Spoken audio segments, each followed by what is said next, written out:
about this, and Shannon hasn't actually, it's not like Shannon's a guru in this is how to do your personal brand. She's going to talk about her journey. But it was really interesting that when I was asking Shannon to do this gig, I said, and I'm thinking in my head, when you die, what are they going to say about you at your funeral? And then Shannon said, well, what are you going to be most famous for? And I went, that's the way to approach it. So, so Shannon will be able to give you her story of being a young professional lawyer through to still being a young professional lawyer now, but 10 or so years down the track. Okay, I think I might have figured it out, but let's just see. I want to share screen too. What about now? Yes. Excellent. So this is not endorsed in any way by Cotton On, but I'm terrible at this type of thing. So we have great people that we pay in the business to pull all this stuff together. So I did do this, so it's not amazing, but it's been using our template. So it's fun and engaging, and hopefully something you guys can relate to, and not just boring PowerPoints. But thank you for the intro, Fee. I think I'll quickly just give you a high level what I'm going to cover, and then we'll get straight into it. But I am quite happy for you guys to jump in at any time with questions. Just feel free to interrupt me. I'm totally fine with that. I won't lose my train of thought. So Friday afternoon amazingness obviously is what this is. Just going to cover off who am I, what is personal branding, some good and bad examples. And then, as Fee said, what do you want to be famous for, which is really what I talk about when I think of personal branding. And then some just tips to take away, and then open up for questions if you're not prepared to interrupt me. Sorry, I just have to keep switching back to where we are. Okay, so I thought I would start with a bit about who I am, because I think personal branding is all-encompassing, not just about what you are and what you do, but it's about who you are and who makes up you as a person. And I've read some of your work and some of your comments and picked up some really key, sorry if you can hear my dog barking, the joys of seeing into the lives of people. I've picked up some key words that, that I've noticed all of you kind of trend through your comments, and they're things like women in leadership, women in male-dominated leadership or male-dominated areas, conflict resolution and communication. So they were four trends, I guess, I pulled out of what you guys sent through. So I'm going to make sure I try at least to kind of have a thread of bringing how I deal with some of that stuff through. So this is an example of terrible slideshow behaviour, but I just wanted you to see a little bit about what makes up me as a person, and a lawyer is a big part of who I am, but it's a bit more about what I am. And I'm a wife, I'm a friend, I'm an auntie. You'll see there's wine enthusiast, yoga tolerator, all those types of things, board member. And all of that stuff that I do and who I am, see how dog mum is bigger than wife. Obviously, there's a bit of a level as to importance in my life. But all of this feeds through into my brand and who I am. So I just wanted to cover a bit about that, so you get a bit of a sense of Shannon, the person, before we go into Shannon the lawyer and the personal brand. So I'm going to assume that you guys are dying to know what my journey has been. So I'm going to start by talking you through my professional journey, but I'm going to tie into a bit of my personal journey, and particularly around sport and leadership, so that it ties into what you guys are here for and what you're interested in. So sport and being active was always really important to me. I danced all through primary school, and then got into high school and, coxed at a really high level for rowing, but leadership was always really important for me as well. So I always had like sporting captaincy roles. And they, I guess, when I was more junior, they came quite naturally to me. And upon reflection, my current personal brand probably doesn't mirror the personal brand I had when I was younger. or the leadership style that I have now. I was probably what you would call, I know we don't use bossy for girls, I was probably quite dominant when I was growing up, and I didn't see that dominant could be perceived in different ways. I guess I associated or assumed that was leadership. And I probably did that because most of the leaders in my life were male figures, and that tends to be how males more often lead, a lot through dominance. So I guess that was my junior style of sporting and leadership. And then I went to law school and actually studied law and psychology. So there's probably a bit to the psych degree I have that comes through in all of this. But I worked at a top tier law firm in a very male dominated transactional area. And it was male dominated because you had to work basically 24 hours. So there was no way that you could really raise a child or anything like that. So then I decided to make an active change and move to a slightly smaller firm and Geelong based, but still in transactions. And it was at that time that I was playing netball. And again, probably just through to the way that I ended up becoming the secretary of the netball club that I was at and dealing with that. And I think I probably have a lot of hindsight reflections on how I probably didn't approach that the best way. And I'll circle back on that when I give you my tips on my current personal brand and leadership style. But I think I probably was a bit of a know-it-all in hindsight. I was studying law. I probably thought I knew more about governance and things like that than what I actually did. And I didn't quite acknowledge the fact that life experience is really important in leadership. And so a lot of the older people at the club around me, they knew more about leadership and governance than I did, even though they didn't have a degree to prove it. So that's on one hand really important. But I think on the flip side of that, for some of you guys that are a little bit younger, I am a global head of legal for a global business, and I'm 33. So age is also not the only factor in leadership, because experiences are really important. And so there is a reason for that. My segue into that is that I acknowledge that as a junior lawyer, that experiences were really important to develop.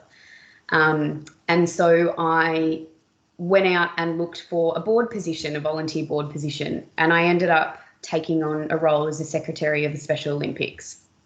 And I learned a lot about that. And as I learned a bit more about governance and about committees, I was then tapped and asked to join Leisure Networks when I was the ripe old age of 25. And I think to this day, Lib, I've been the youngest I was the youngest board member to serve.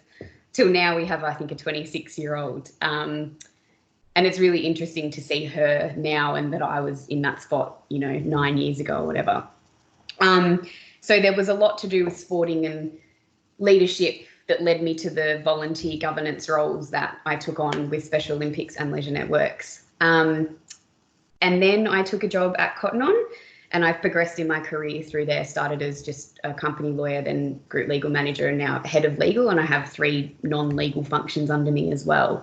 But law is a very dominated industry, as is being on a board, particularly in a sporting club. And then I recently joined the board of the Geelong Racing Club, and horse racing is very male-dominated industry as well. So I guess that rounds out my experience in terms of professional, where I got to where I am now, and then some of the board and sporting and leadership positions I've been in. Before I go to the next slide, I might just break before I start talking to you about personal branding, just to see if anyone has any questions about my personal or professional journey. Nope. Yeah, I do, okay. Shannon. Right. I was just wondering how you actually sort out the volunteer board roles. Great question. So I'm pretty sure I Googled it. That was where I would have started as well. But I just wondered if there was, if there's some sort of secret. There is and there isn't. So what I mean by that is, for Special Olympics, I definitely Googled like volunteer board positions, and that one was the one that spoke to me the most. And when I met with the chair, that was the one that resonated with me and also with the Special Olympics for me to do that. With Leisure Networks and with Geelong Racing Club, I was tapped on the shoulder for both of those, particularly because, you know, boards often need a lawyer, so you generally get asked to do things like that. But two things I'd say about that: you kind of, whatever it is that you do or whoever it is that you are, you have to put yourself out there to make sure people know that that's the type of thing that you're interested or you would want to do. So you have to start kind of having those conversations with people and building those relationships in order to get those taps. They don't kind of just come out of nowhere. So there is a bit that you can do to help with that.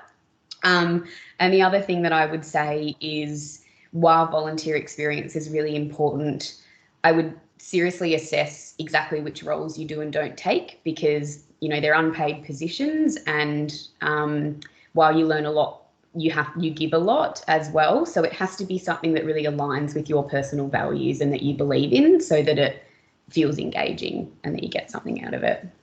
Yep. Okay, so what the heck is personal branding? Does anyone want to have a go and talk to me about what they think personal branding is? No? Okay. So I've put a sentence there that really explains it really well. So your personal brand is how you promote yourself, the unique combination of skills, experience, and personality that you want the world to see. Telling your story, how it reflects in your conduct, behaviour, spoken and unspoken words and attitudes. So it's what I've put up the top there is Shannon Landers Proprietary Limited. What are you famous for? So one of the best analogies that's ever been described to me for a personal brand is you're the sole director of your company. So I'm the sole director of Shannon Landers. So what am I trying to sell people, and what are people going to buy from me? Like, what am I famous for? And you could link some analogies to all your favorite brands, and they've all got their taglines about what they're trying to sell, and that's really their marketing. But the brand it's not what you're trying to sell, it's what people buy from you. So I try to sell that I'm a trusted advisor. And I do that in my volunteer roles, I do that in my leadership roles, and I do that in my professional role, and I try to do that in my personal role with my friends and family as well. So Shannon Landers is really trying to sell trusted advice. But in order to market that's what I'm marketing. But in order for people to buy my personal brand, what are they expecting to get from that? So they're really expecting to get consistency, being genuine, articulate. I've got a slide right at the end that talks about all my key deliverables on my personal brand. But so calm, consistent, articulate, they're the kind of words that I think about that I would love everyone to describe me if you asked anyone. So I guess that's a good segue as well into the what do you want to be famous for. So if you were at a party and someone wanted to meet you and they tapped someone that you knew on the shoulder and said, oh, tell me about that person, what are the keywords that really you would want people to explain you as? That's really your personal brand. So to give you some examples without just having to talk about me, I've got a bit of a legends page and I've tried to tie it into sporting figures, and some of you are going to laugh about when you see who I've picked. But these are the people that I believe have really nailed their personal brand in the sporting industry. So I might be a bit biased here, but I think Joel Selwood has an epic personal brand. And the reason that I think that Joel Selwood has an epic personal brand is because 99% of the time, you know what you're going to get from him. You're going to get brave. You're going to get loyal. You're going to get nice guy. They're the kind of words that always come up to describe Joel Selwood. Now, you might think of some examples where he got a bit of white line fever and maybe didn't act in accordance with his personal brand. Maybe he pushed someone and they got suspended. He's probably done that twice in his career. But what I will tell you is that if someone has an epic personal brand and they act consistently within their personal brand and what they're famous for 99% of the time, then those 1%ers where they act outside their personal brand, because let's face it, everyone's human, people aren't going to remember them for that because they've got such a strong brand. They're going to allow that mistake and they're still going to think that he's a brave, loyal, nice guy. In case you're not into football or you think I'm being biased about Geelong, which I absolutely am, I've given you some other sporting figures that I also think have great, really consistent behaviours. Michael Jordan, he is a personal brand. Michael Jordan is a personal brand. I don't think that's just disputable. And another example would be he did have some kind of off the court issues, but that didn't really impact what people thought of, because he was so consistent in how he held himself on and off the court. Same with Roger Federer, same with Michael Phelps. So they're really some examples of sporting figures that have great personal brands because of their consistent and regular patterns of behaviour. Not so much. So there's some great examples of sporting figures that sometimes we want to cheer for them, but they just make it really hard for us.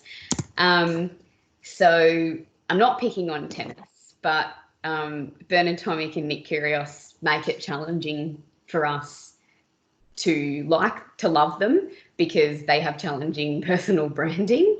Then there's other guys like, I just noticed I didn't pick any females in any of this. Anywho, that was not deliberate.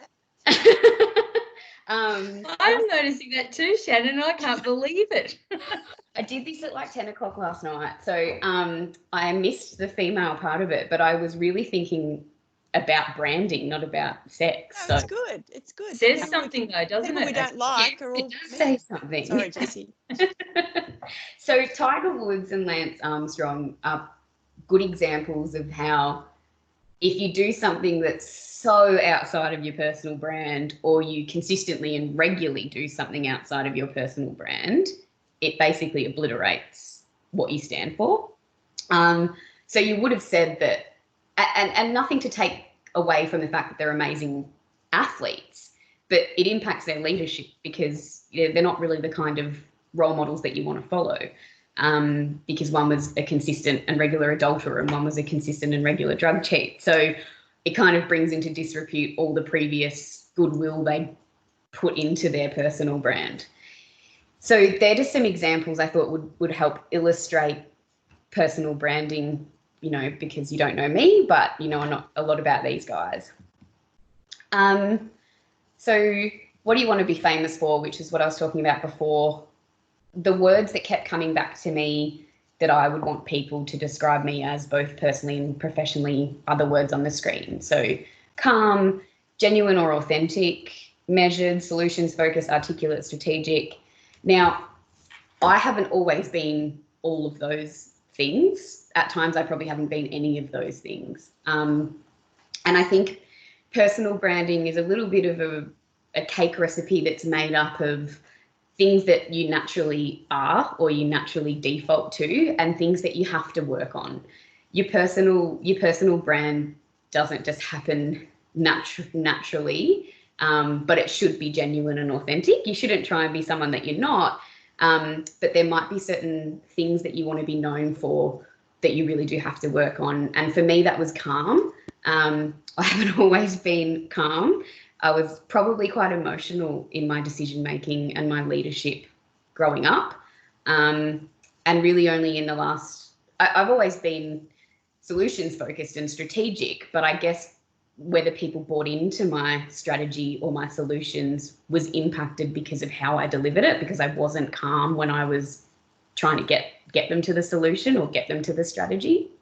So what I found was when I picked one key characteristic to work on, which was calmness, all the other stuff fell into place, and people started to refer to me as strategic and started to refer to me as solutions focused and measured, because I focused on being calm in my delivery, which had a lot of cut through with all the people that I was dealing with in all the different levels. So one thing I would say is you don't need to make it hard for yourself and try and be all things to all people. if you just focus on one universal quality that is genuine for you, then a lot of the other stuff around your brand will kind of fall into place. So that kind of leads me on to my tips. And the tips actually fell into a lot of the questions that you guys had, or the key words that you were referring to. So consistency is key, as I've kind of explained through this, that, you know, your personal brand is what people regularly and systematically refer to you as. So it's your most regular pattern of behaviours. And one thing that I've realised over all my different career and leadership kind of path is that there's only one thing in this world you can control, and that's your behaviour. Everything else is outside of your control. So how you respond to situations and how you deal with situations is what you're going to be known for, and that's going to lead into your personal brand. So with one of the promotions that I got at work, that's when I decided, despite the fact that inside I felt like there was a nuclear war going on, outside I at least focused on appearing to be calm, and so consistently that impacted my personal branding across in and outside the business with all my internal and external stakeholders. The other thing that's really important, which you guys have been asking about and talking about, is communication. Communication is so important in leadership, and it's so important in your personal brand, because the way in which you communicate with people is how they remember you, because it's how it makes them feel. And a good leader should be able to alter their communication style depending on the situation or who they're dealing with. Now, that's obviously a skill that you have to work on. Some people, it comes more naturally than others. But one thing that I would say is always deliver on your outcomes. So to be a trusted advisor, like what I want to be, I have to really clearly to communicate to people what the outcome is that I'm going to get them and when I'm going to get it by. And if I can't deliver on those outcomes, I continually communicate with my stakeholders as to why I can't or when I can. So a lot of the disputes or the frustrations or the things that happen in life are through lack of communication. So consistency and communication are key, and they'll fall back in with your personal branding and your leadership style. The next one I put, which is one of my key things in life, is relationships.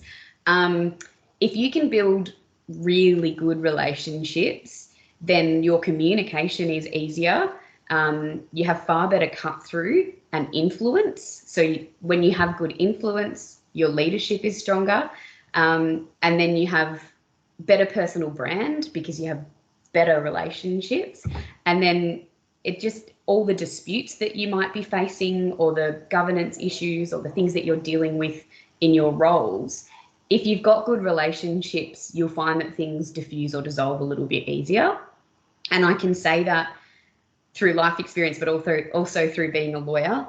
And, you know, when people send aggressive things in writing, it's really easy to hide behind paper. And then if you pick up the phone and you talk to someone, you can often diffuse a dispute through communication. But if you build a relationship with that person, you can have a better, more frank and more vulnerable discussion, because a massive part of leadership is vulnerability. You shouldn't have to know everything about everything, and you should be comfortable to say that you don't know everything about everything, and then that helps break down walls and build relationships.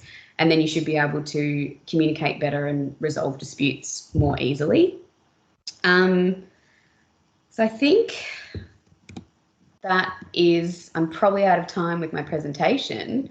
So now leading on to questions. I think you're spot on, actually, right. Shannon. I think we started a little bit late, and we've got at least 5 minutes. If anyone's got some questions for Shannon. I can stop sharing that. No? Well, I've got a question. Just while others are thinking of questions. Shannon, that was an amazing presentation, and I know your contribution at our board, and so I completely rate you, but I've also seen you grow as well from 7 years ago when we first started working together. And so I want to know, like, all of that learning that you just shared with us, that's not out of a textbook, you know, that's kind of your journey. When did you take a moment to sit and reflect and put that together? Was it for today, or is this something you kind of have been doing as part of your ongoing journey and growth? And did you have people help you to reflect on those sorts of things? Yeah, so personal development is something that's really uncomfortable until it's not. So it's almost like, you know, in your job, I don't know if you've ever had like a KPI review or performance review or something like that, but when you work in a law firm, you have a performance review and it's scheduled well in advance, so you've got plenty of time to, you know, freak out about it.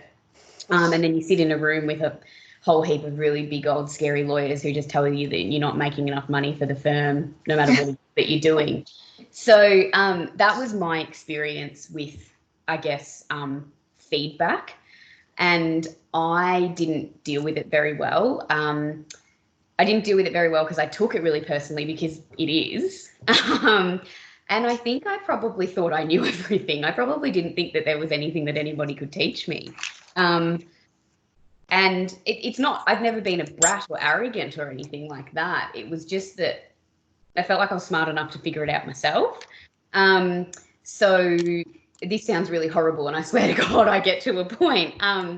But yeah, I guess when I was in my 20s, personal development wasn't really something that I focused on. It was more technical development around my role, and the style in which feedback was given was quite horrific and traumatizing, that I wasn't very open to it. Then I moved to an environment where it was the complete opposite, and everyone just told you how amazing you were all the time, that it was like a bit weird. So like really strange for me to start getting emails like, hey babe, what's the legal advice on this? You're doing amazing, kiss kiss. Like, and try and rationalize that with really stern kind of like your shit advice, basically. Like, it's too, so I guess it took me quite a few years to really resonate and take all that on. And then I started to really learn about emotional intelligence, or EQ, and realized that I was an incredibly self-aware person. I just ignored it. So like I knew if someone was annoying me with a question that I didn't think was relevant, I knew my advice back to them was quite short or blunt, but I didn't stop myself. And I started to just become acutely aware of that kind of behavior in my 30s. And then when I got promoted to my last role about 18 months ago, it was a massive role, and I thought, shit, I can't please everyone here, so I need to go and actively seek some feedback on my style and start to try and find at least a more universally pleasing way to deal with all these stakeholders I now have to deal with. So I started to put in phone calls and meetings with all my global stakeholders, and I actively sought out and asked for feedback, and it was pretty confronting. And I actually received a lot of feedback I didn't even ask for, and it started to get quite heavy. So on one hand, while I would suggest that you seek feedback, the other hand, I would suggest that you would kind of delve into your emotional intelligence and self-awareness and make sure that you're in a place where you're willing to accept and hear that feedback and make change to take it on board. And what I will say is everyone gives you lots of feedback, but the CFO that I report to was like, oh, you know, some people are really emotional up here and some people aren't emotional down here. You're probably in the middle. I just need you to be the barometer of calm in every room when everyone's losing their stuff. I just need you to be calm. And so out of all the feedback that I got, I focused on calmness, and everything else fell into place. So now my personal brand is that I'm calm in a crisis, and the worse the crisis is, the more calm I become. Wow, that's perfect amazing. timing for now. Yeah. Yes, coronavirus, I was definitely the barometer of calm. Everyone was losing it. And chill.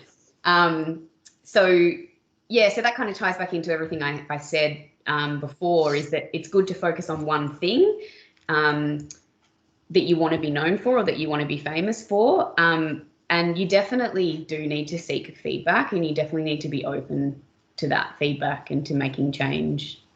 And not everyone's feedback is relevant or worth taking on, by the way, but you will figure that out. And then there'll be a turning point of, all your life before you could accept feedback, and then your life after. And then once you start comfortably taking it on, it doesn't hurt anymore, and you see it as a growth opportunity, and you actually actively seek it out and look forward to it. That's excellent. Fantastic. I've just got a quick question, sorry. How about how have you handled resistance to your leadership style, even though you may be changing it up for different people, like your leadership style, but how do you deal with resistance from people? And this is probably more so from a male, like a male resistance. Yeah, it's a tough question for a Friday afternoon. I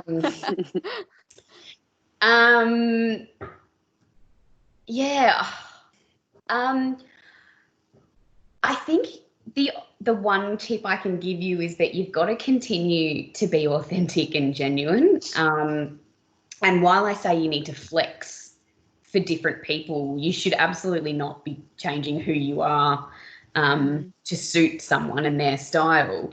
And to be completely frank, we're humans, and not everyone in the whole world's always going to like you.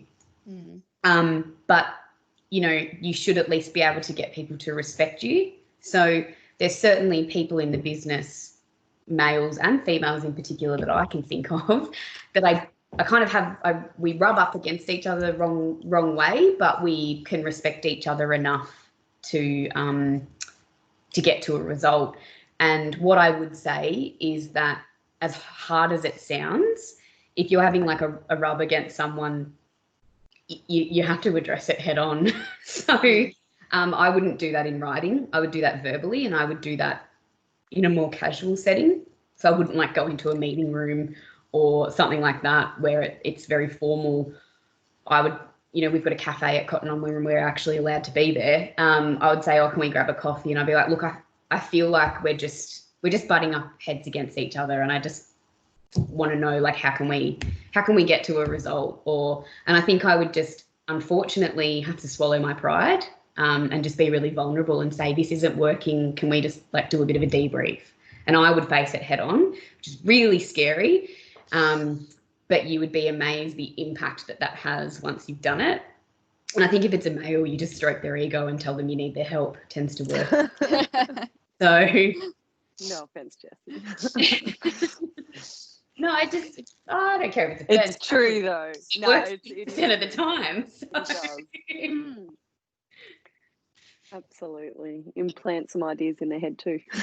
Yeah, you just quickly swallow the bitter, and you call and you're like, hey, I just really need your help with something, and then you kind of get what you need. Mm-hmm. That's it. Mm-hmm. Yeah, play the man. Fantastic, Shannon. That was wonderful, as I knew that it would be. So yeah, thank you so much. Even the chat that we had in planning it, Shannon just on the spot came out with these gems, and I just thought, I just want to bottle that and give it to all of you. And yeah, you've done that. So thank you so much. Much appreciated. And I think, Shannon, you'd be open if people had questions that they go to bed tonight and think, I should have asked her that. That you'd be happy for me. I can pass on any questions and get back to you via email. Yeah, totally fine. I think one of the really important tools you need to have in your arsenal when you're trying to be an effective leader is to have mentors, and mentors both inside and outside of your business or your sporting club, and inside and outside of your profession, I think are really, really important. So would be happy to answer anything. Brilliant. Jump on that. First in, best dressed, everyone. You heard it. Thank you, Shannon. I know that you're more than welcome